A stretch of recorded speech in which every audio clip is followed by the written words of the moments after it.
My nanny just quit.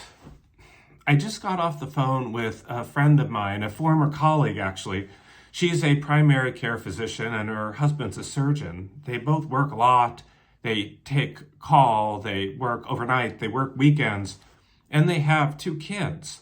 And she was telling me the story that her kids, they're pretty feisty kids. You know, they require a lot of attention and they're busy and they're smart kids, but they need some extra supervision.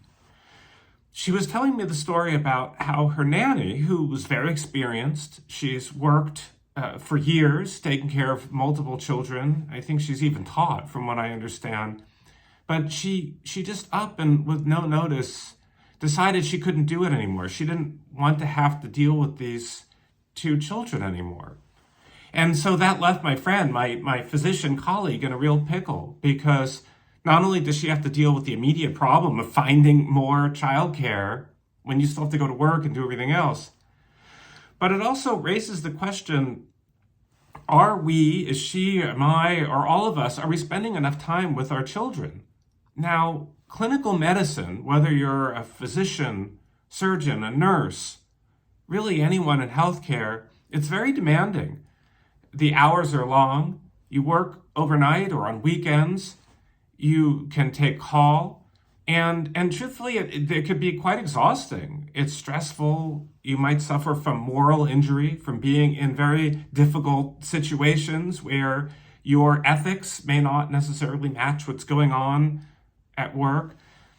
You come home, you're tired, and you're probably not really in the mood to deal with your kids. And they just want to see you.